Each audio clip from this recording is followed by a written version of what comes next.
पिछले जो बीत गया संडे उस दिन कुछ लोग नहीं सी साडे विच मौजूद और विषय शुरू किया सी आदत के उत्ते हालांकि और असीं उस चीज़ को अगे बतावांगे। खुदावंद खुदा का कलाम दसदा है कि इंसान के लिए तौबा करनी बहुत ज़्यादा ज़रूरी है। यदि हम तौबा नहीं करते तो खुदा के साथ हमारा कोई भी संबंध नहीं है। इसलिए जो तौबा है वो सबसे अहम है मसीह में ज़िंदगी जीने के लिए। हालेलुया। पंजाबी च लिखा है लोग बुल्लां दे नाल ते मेरा आदर करते हैं पर इन्हां दे दिल मेरे तो बड़े। हालेलुया। होठों से तो ये मेरा इकरार करते हैं, मेरा सत्कार करते हैं, मुझे खुश करते हैं, परंतु इनके दिल मुझसे बहुत दूर हैं। हालेलुया। असल में तौबा का मतलब ही दिमाग को नहीं बल्कि दिल को चेंज करना है। जो तौबा की जाती वो दिमाग से करते, शरारत है ना इसमें। तो आदमी दिमाग से तौबा करता है, शब्दों से तौबा करता है, लेकिन खुदा चाहता है कि तौबा हो दिल से। हालेलुया।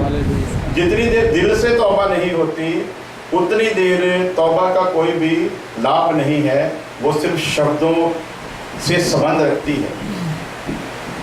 और इसको फिर और खोला गया, जिन्होंने तौबा की थी उन्होंने आकर बड़े फख्र से कहना शुरू कर दिया था हमने तौबा कर ली है।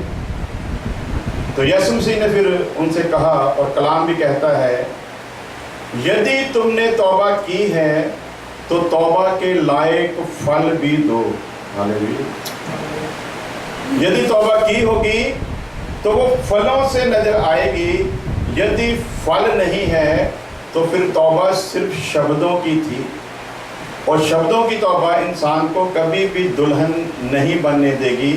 यीशु मसीह की दुल्हन बनना है तो उसके लिए ज़रूरी है कि तौबा दिल से होनी चाहिए, और दिल जो है इंसान का वो पत्थर का हो चुका है। और खुदा ने और ज़्यादा बढ़िया ढंग से भी बताया, तू चिंता मत कर, तू सिर्फ तैयार हो, मैं तेरे अंदर से पत्थर का दिल निकाल दूंगा और उसकी जगह मांस का दिल भर दूंगा। हालेलुया। मैं तुझे नया दिल दूंगा और नया आत्मा भी दूंगा जो तुझे तौबा के लायक फल देने के लिए तैयार कर सके। हालेलुया। सो आत्मा दिया ही इसलिए गया है कि हम तौबा के योग्य फल दें। यदि हम कहते हैं कि हमने तौबा भी की है, बपतिस्मा भी ले लिया है, रूह को भी पा लिया है, तो फिर फल कहाँ है? यदि फल नहीं है तो फिर तौबा किसी भी काम की नहीं है। परसों मैं एक गाड़ी में देख रहा था, एक आदमी वो माला जप रहा था, पता नहीं क्या कह रहा था, कोई शायद मुसलमान भाई था। लोगों ने आसान से तरीके अपना लिए हैं, लेकिन खुदा कहता है होठों से नहीं, मुझे दिल से चाहिए, क्योंकि मैं यहोवा परमेश्वर दिलों और गुर्दों को जांचता हूँ। मैं परख लेता हूँ कि तुम्हारी तौबा कहाँ से है। तो हमने विचार किया था तौबा आदतों से प्रकट होती है। हालेलुया। पहले की आदत जो थी, तौबा के बाद जब लोग हमें वो आदत नहीं देखते तो हमारी बदली हुई आदत हमारे लिए एक गवाही बनती है। लेकिन गवाही का रूप क्रिश्चियनिटी में बदल दिया गया। लोग पुलपट पर आकर खड़े होकर कहते हैं मैं बीमार था, मैं ठीक हो गया, मैंने यीशु मसीह को माना, इसको गवाही बोलते हैं। मैं गुनहगार था, मैंने गुनाह से तौबा की, मैंने अपना जीवन यीशु मसीह को दे दिया, इसे गवाही बोलते हैं। लेकिन मैंने कभी भी जब से मसीह यीशु को माना इसको गवाही नहीं माना। गवाही अपने मुख से नहीं होती, गवाही कोई दूसरा दे उसे गवाही कहा जाता है। जैसे लिखा, अंताकिया की कलीसिया में शागिर्द पहली बार मसीही कहलाए। हालेलुया। लोगों ने दी गवाही, लेकिन अब फैशन सा बन गया है, हर संडे को लोगों को उठाते हैं और भी तुम गवाही दो। असल में ना तो वो आदमी से संबंध रखती है, ना ही वो कलीसिया से संबंध रखती है गवाही, और ना ही वो यीशु मसीह से संबंध रखती है।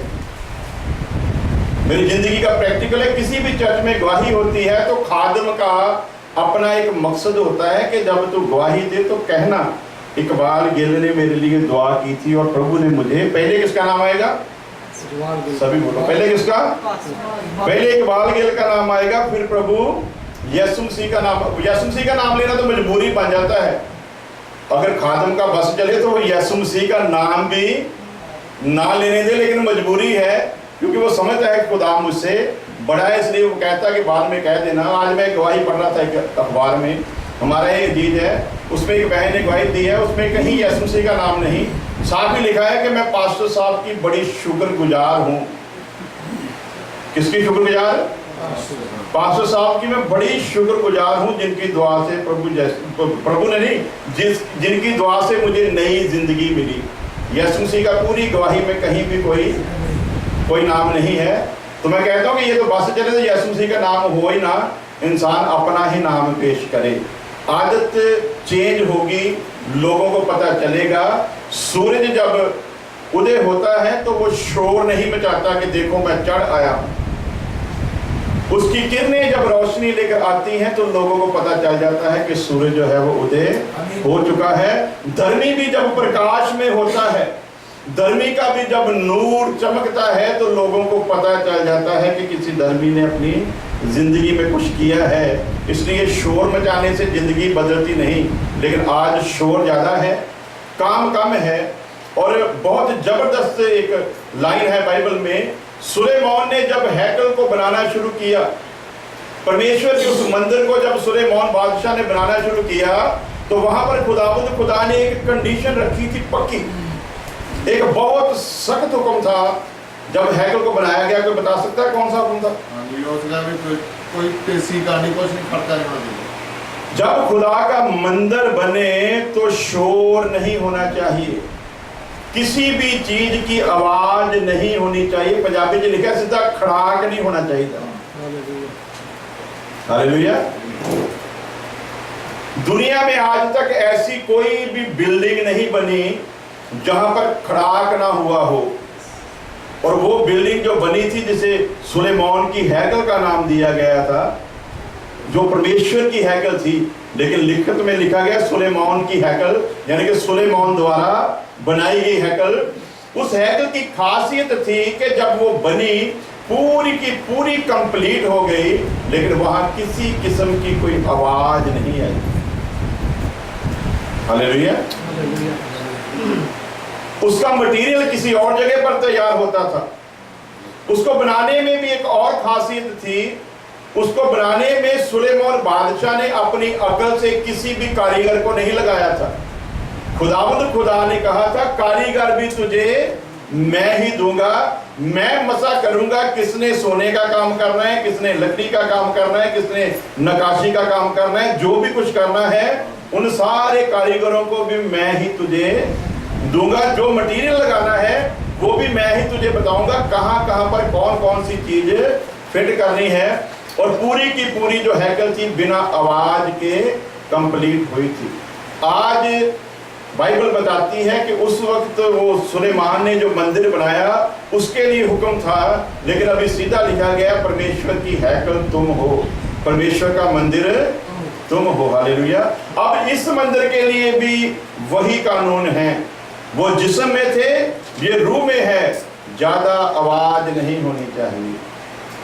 परमेश्वर का बंदा किसी के साथ झगड़ा करे ये शोभा नहीं देता। परमेश्वर का बंदा किसी के साथ ऐसे ही सिर फंसाता रहे शोभा नहीं देता। परमेश्वर का बंदा किसी के साथ ऐसे ही बेवजह कलाम को लेकर बहस करता रहे ये शोभा नहीं देता। लेकिन आज उल्टा हो रहा है, वो हैकल बनी आवाज नहीं हुई, आज हैकल बन रही है लेकिन हैकल नजर नहीं आ रही, क्योंकि बन ही नहीं रही, आवाज बहुत ज्यादा हो रही, आवाज शोर ज्यादा है, हैकल कंप्लीट नहीं हो रही।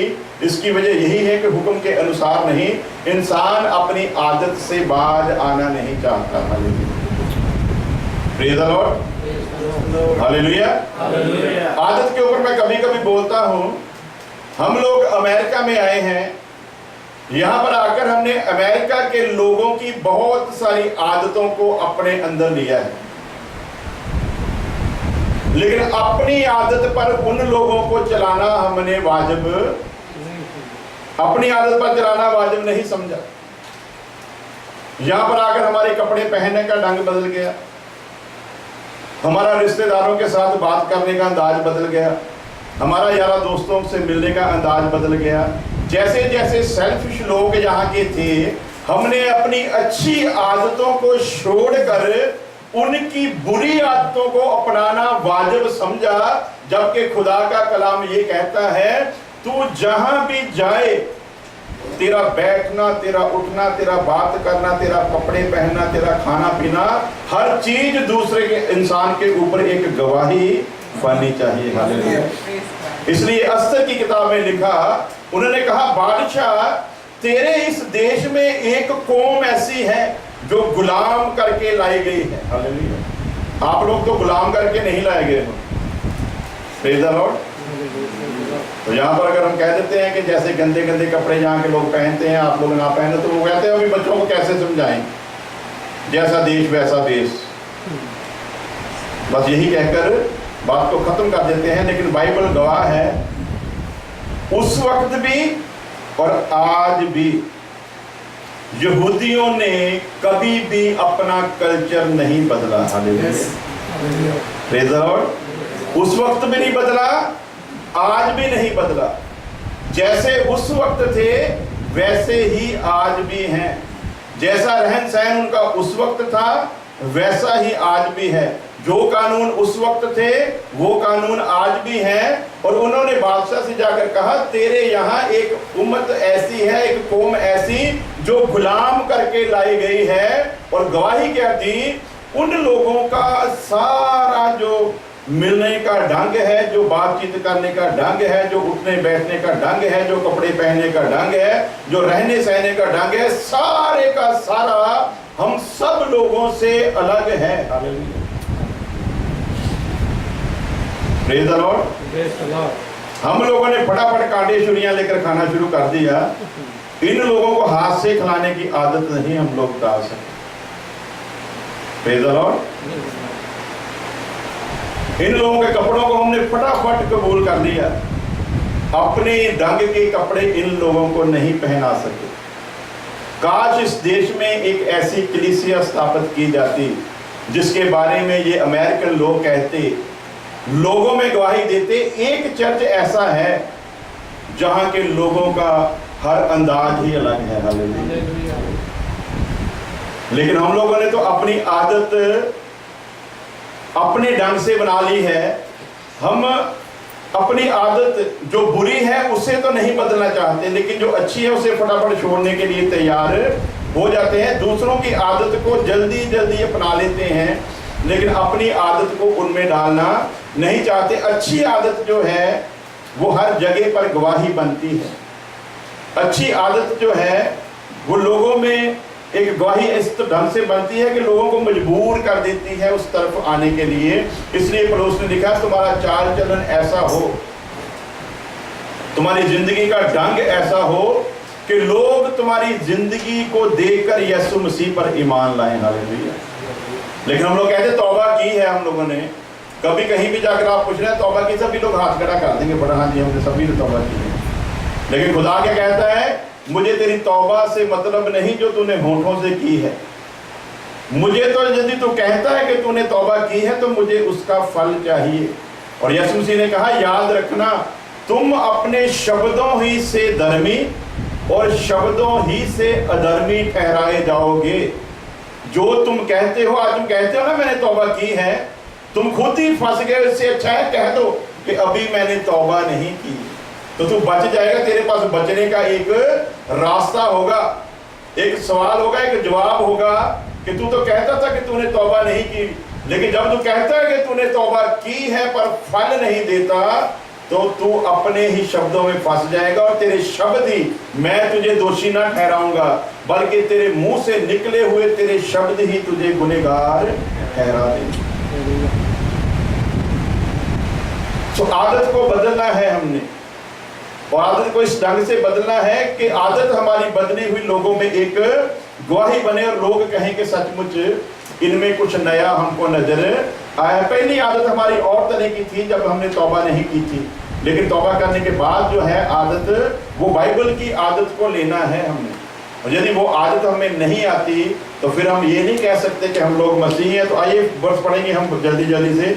यिर्मयाह उसका 25 अध्याय उसकी 4 से लेकर 7 वर्ष तक। और जनाब यहोवा तुम्हारे पास अपने सारे दासों अथवा भविष्यवक्ताओं को भी ये कहने के लिए बड़े यत्न से भेजता आया है कि अपनी बुरी चाल और अपने बुरे कामों से फिरो, तब जो देश यहोवा ने प्राचीन काल से मैं तुम्हारे पितरों को और तुमको भी सदा के लिए दिया है उस पर बसे रहने पाओगे, परंतु तुमने ना सुना और ना कान लगाया। किस किस चीज से बदलने के लिए कह रहा है? अपनी सारी बुरी चाल से और अपने सारे बुरे कामों से तुझे लौट आना है। यदि लौटते हो तो मसीह में तुम्हारा कोई हिस्सा है, यदि लौटते नहीं हो तो फिर कोई भी हिस्सा नहीं है। जो देश मैंने तुम्हारे पितरों को देने का वायदा किया था वो मैं तुम्हें दूंगा, परंतु यदि तुम अपने बुरे कामों से लौट आओगे, तुम इसमें बसे रहोगे, कोई तुम्हें यहाँ से निकाल ना सकेगा। यदि तुम अपने पितरों के उस कामों के अनुसार चलते रहोगे जिन्होंने मेरी आज्ञा को माना था और अपने बुरे कामों को, अपनी बुरी चालों को छोड़ दिया था। इसलिए परमेश्वर कहता है उस वक्त कनान देश था जहां लेकर जाना है, और अभी परमेश्वर ने हमारे लिए एक नई धरती, एक नया आकाश और एक सायोन बनाया है जहां पर लेकर जाना है। वहां पर भी खुदा ने अपने वायदे को पूरा किया और यहाँ पर भी खुदा अपने वायदे को पूरा करेगा। उस वक्त दुनिया के लिए था, अब उस आने वाली दुनिया के लिए वायदा है, और परमेश्वर उस वायदे को पूरा करने के लिए अपने वायदे पर मुकर्रर है, क्योंकि वो कहता है इंसान बदल सकता है परंतु मैं यहोवा परमेश्वर कहकर बदलता नहीं हूं। और दूसरे देवी देवताओं के पीछे होकर उनकी उपासना और उनको द्रवंत मत करो, और ना अपनी बनाई हुई वस्तुओं से के द्वारा मुझे रस दिलाओ, तब मैं तुम्हारी कुछ हानि ना करूंगा। ये सुनने पर भी तुमने मेरी नहीं मानी, वरन अपनी बनाई हुई वस्तुओं के द्वारा मुझे रस दिलाते आए हो, जिससे तुम्हारी हानि हो सकती है। यहोवा की ये वाणी है। क्यों परमेश्वर चाहता है पिछले समय से लेकर आज तक के इंसान तौबा करे, इंसान पश्चाताप करे, इंसान मन फिराए। हिंदी में बढ़िया लफ्ज है मन फिराओ।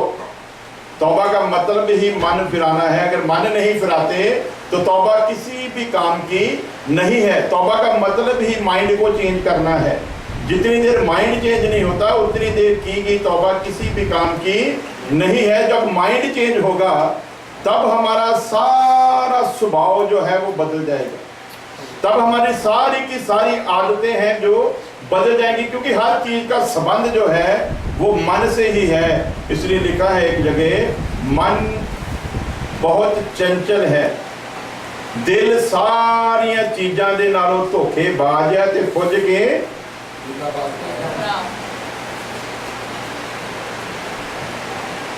इसलिए इसे छोड़ना है बुरी आदतों से। मन फिराओ और लौट आओ, मैं यहोवा तुम्हें अपने पास ले लूंगा। हालेलुया। लेकिन हम मन फिराते नहीं हैं। और इसे और जगह बढ़िया करके लिखा फिर यिर्मयाह ने ही, मैं तुम्हारे पास अपने सारे दास नबियों को बड़ा यत्न करके ये कहने को भेजता आया हूँ कि अपनी बुरी चाल से फिरो। एक ही किताब में दूसरी बार वो फिर रिपीट कर रहा है। यिर्मयाह 35 अध्याय उसकी 15 से लेकर 17 वर्ष तक। और अपने काम सुधारो और दूसरे देवताओं के पीछे जाकर अब उनकी उपासना मत करो, तब तुम इस देश में जो मैंने तुम्हारे पितरों को दिया है और तुमको भी दिया है बसने पाओगे। पर तुमने मेरी और कान नहीं लगाया और ना मेरी सुनी। देखो, रेकाब के पुत्र योनादाब के वंश ने तो अपने पुरखों की आज्ञा को मान लिया, पर तुमने मेरी नहीं सुनी। इसलिए सेनाओं का यहोवा परमेश्वर यूं कहता है, जो इस्राएल का परमेश्वर है, यहूदा देश और यरूशलेम नगर के सारे वासियों पर जितनी विपत्तियां डालने की मैंने चर्चा की है वह उन पर डालता हूं, क्योंकि मैंने उनको सुनाया और उन्होंने नहीं सुना, मैंने उनको बुलाया और उन्होंने उत्तर सुना चुका है परमेश्वर, लेकिन हमने सुना लेकिन उस ढंग से नहीं सुना। इसलिए लिखा है बाइबल में, तुम सुनते हो पर जिस रीति से सुनना चाहिए उस रीति से सुनते नहीं हो। तुम आते तो हो मेरे पास, पर उस रीति से नहीं आते जिस रीति से मैं चाहता हूँ। यदि तुम उस रीति से आओगे तो मेरे सारे करार तुम्हारे साथ पूरे होंगे, परंतु तुम उस तरीके से आने के लिए तैयार नहीं हो। फिर खुदावंद खुदा सिर्फ यिर्मयाह के द्वारा नहीं बल्कि हिजकिय्याह के द्वारा और इस बात को क्लियर करता है। हिजकिय्याह 28 अध्याय की 26 से लेकर 32 वर्ष तक, जब धर्मी अपने धर्म से फिरकर टेढ़े काम करने लगे तो वह उनके कारण मरेगा, अर्थात वह अपने टेढ़े काम के ही कारण मर जाएगा। धर्मी के लिए खुदा कह रहा है, तो फिर पापी के लिए खुदा का क्या हुक्म होगा? धर्मी अगर धर्म पर नहीं खड़ा रहेगा, धर्मी अगर धर्म पर चलता नहीं रहेगा, तो वो खुदा कहता है कि मैं उसके बुरे कामों का उसे सिला दूंगा, मैं उसके बुरे कामों की उसे सजा जरूर दूंगा। फिर जब दुष्ट अपने दुष्ट कामों से फिरे, न्याय और धर्म के काम करने लगे, तो वह अपना प्राण बचाएगा। धर्मी के लिए क्या, अगर वो नहीं खड़ा रहेगा तो सजा मिलेगी। वही दुष्ट के लिए खुदावंद क्या कहता है, यदि पापी तौबा करेगा, मन फिरा लेगा, तो मैं उस पर रहम करूंगा। दोनों ही कंडीशनें हैं। यदि हम धर्मी हैं पर धर्म पर नहीं टिके रहेंगे तो हमारे लिए सजा है, परंतु खुदा साथ ही वायदा करता है, यदि दुष्ट फिर आएगा तो मैं उस पर रहम जरूर करूंगा। वह जो सोच विचार कर अपने सब अपराधों से फिरा, इस कारण ना मरेगा बल्कि जीवित रहेगा।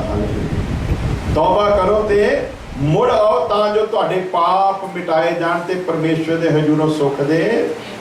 हालेलुया। हमने तौबा की लेकिन वापस नहीं आए।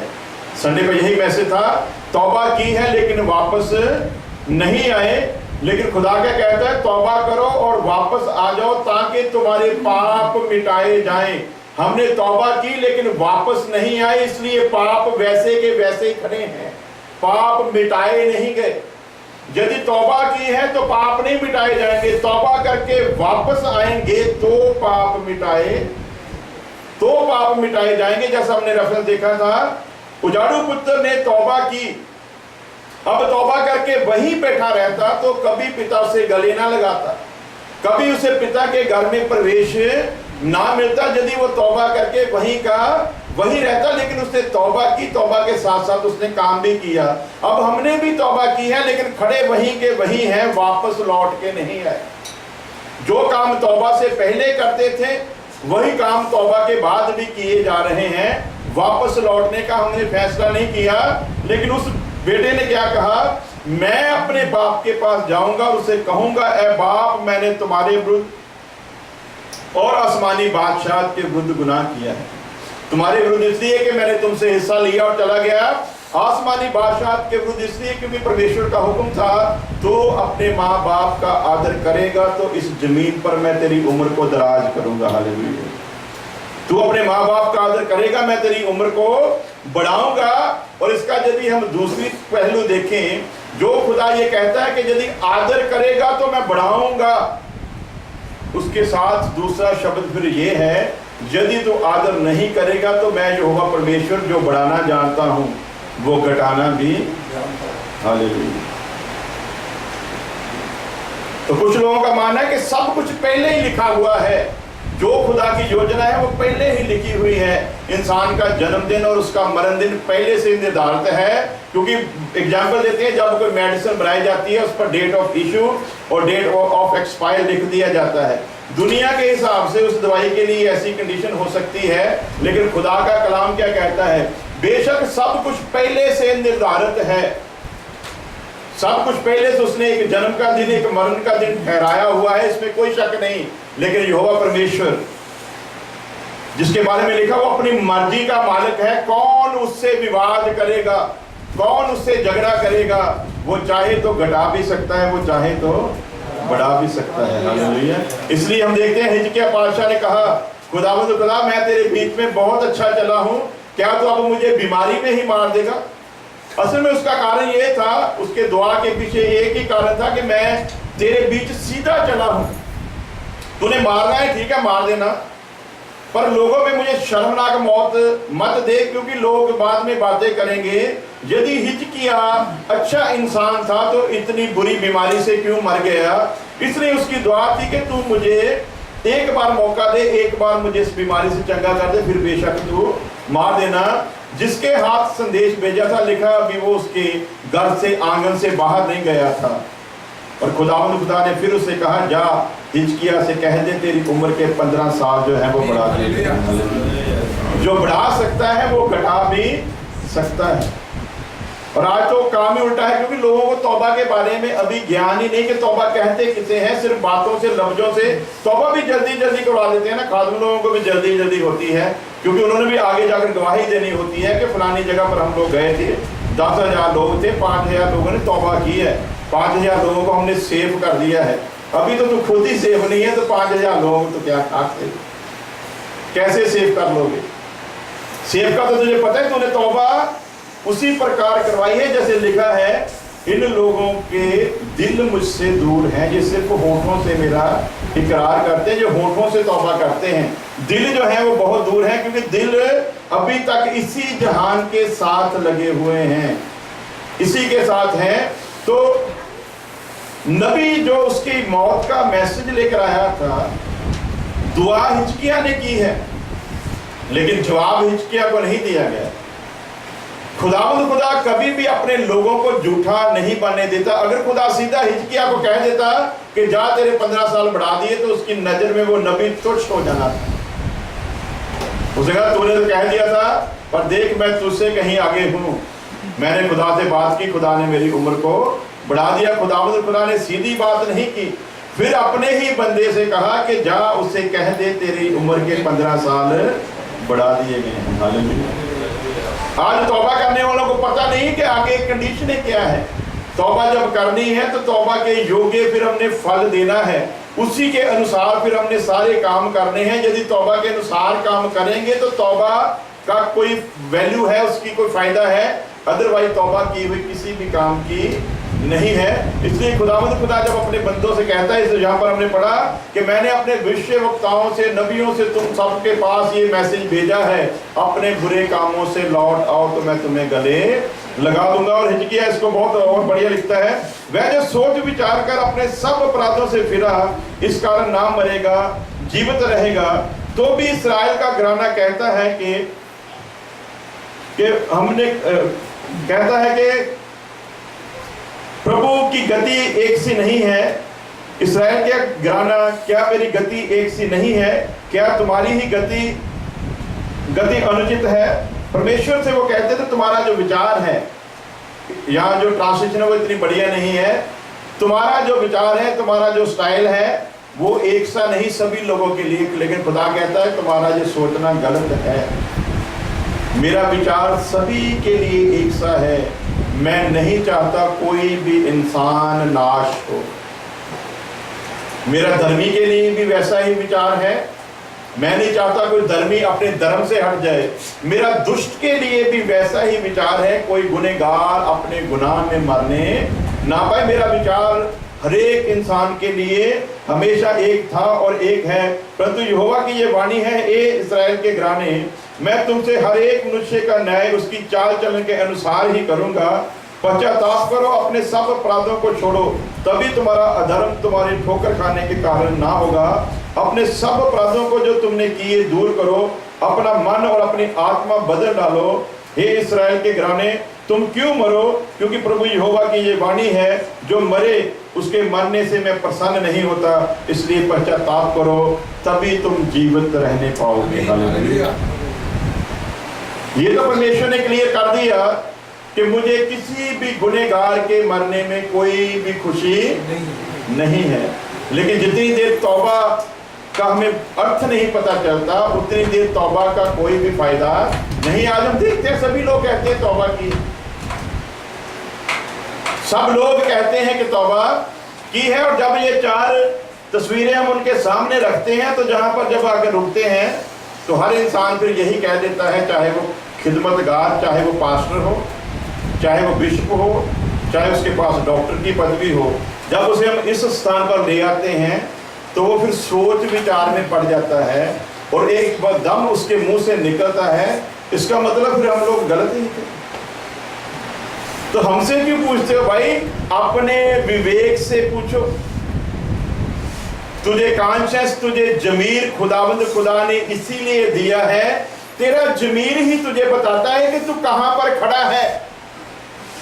अब तौबा किए गए जो लोग हैं ना, वो ये लोग हैं जिसे हम अविश्वासियों से निकालकर यहां पर लेकर आते हैं। तो तौबा किए गए लोग जो हैं वो विश्वास की गिनती में तो हैं, और विश्वासियों के साथ वायदा है कि जो विश्वास करेगा वो बचाया जाएगा, बच नहीं गया।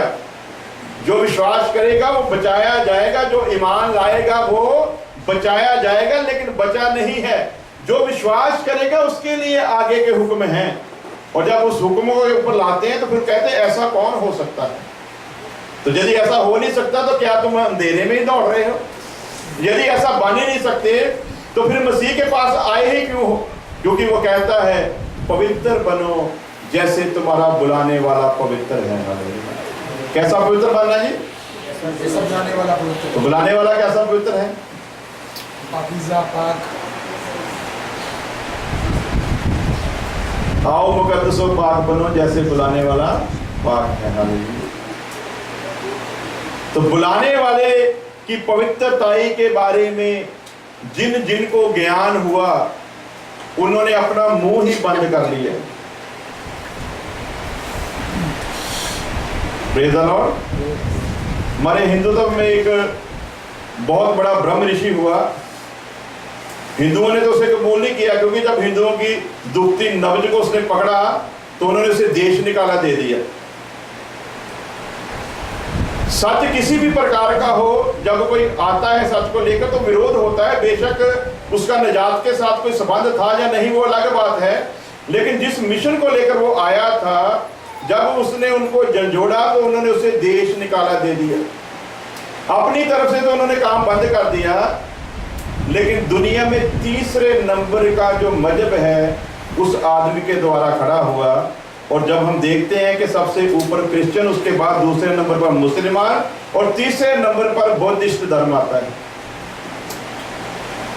उस आदमी ने दुखती रग पर जब हाथ रखा, इनको बताया कि तुम लोग मूर्ति पूजा जो करते हो ये शरेआम गुनाह है और परमेश्वर मूर्ति पूजा करने वाले के खिलाफ है और कभी भी बख्शेगा।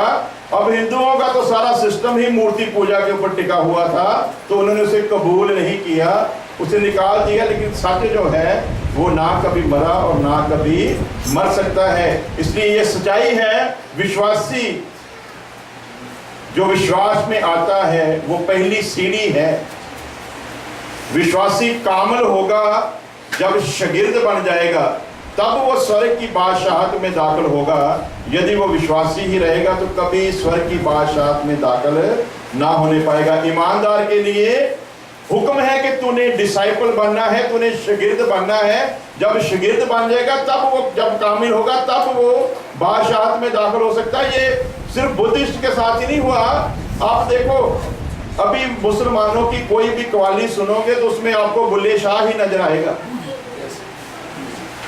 लेकिन जब बुल्ले शाह जिंदा था तो इन्हीं मुसलमानों ने धक्के मार के उसे मस्जिद से बाहर निकाल दिया।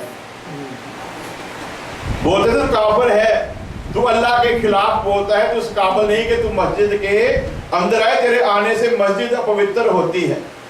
वही बुल्ले शाह अपना काम करके जब दुनिया से चला गया तो अब इनको बुल्ले शाह ही नजर आता है। उन्हीं पंडितों ने जिन्होंने बुद्ध को दुष्ट करार देकर देश से निकाल दिया था, आज हिंदुस्तान में जो बुद्ध के मंदिर बने हुए हैं उनमें भी मंदिर के पुजारी जो हैं वही पंडित लोग बैठे हैं जिन्होंने उसे निकाला था।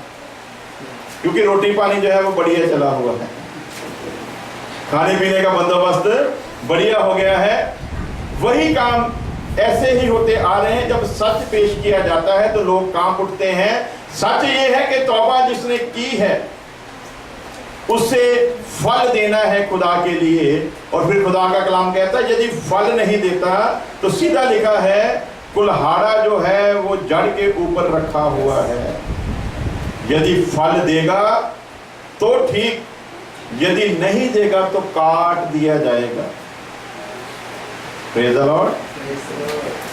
यदि फल नहीं देगा तो काट दिया जाएगा। और फिर इसके ऊपर बड़ी जबरदस्त उदाहरण दी कि एक इंसान ने अपने बाग में एक माली को ठहराया हुआ था। वो हर साल आता था बाग की देखने के लिए, और एक दरख्त ऐसा लगा था जो पिछले 3 साल से मालिक आ रहा था, लेकिन वो फल नहीं दे रहा था। जब वो फल नहीं दे रहा था तो उसने माली से कहा, तूने इस पेड़ को क्यों यहाँ पर रखा हुआ है? ये पेड़ जो फल नहीं दे रहा, इसने बेवजह जमीन को भी रोक रखा है। Praise the Lord. अब तौबा करके जहां पर खड़े हो, यदि फल नहीं है तो कितनी भी लंबी लंबी दुआएं की जाओ, कोई फर्क नहीं पड़ने वाला। कितने भी रोजे रखो, कोई फर्क नहीं पड़ने वाला। जितनी देर तक तौबा के योग्य फल नहीं, जो फल लेने वाला है वो फल चाहता है। और क्या लिखा कि उसने कहा 3 साल से आ रहा हूं, तूने ऐसे ही जमीन को रोक रखा है, इससे उखाड़ और इसकी जगह पर कोई नया दरख्त लगाएंगे ताकि जमीन भी बेकार ना होने पाए। अब माली यदि होता हमारे जैसा तो उसने कहना था ठीक है उखाड़ देते हैं, लेकिन माली जो था वो समझदार था। उसने कहा, मालिक तूने 3 साल तक सब्र किया, अब मेरे कहने पर 1 साल और मुझे दे, मैं पूरा जान लगा दूं।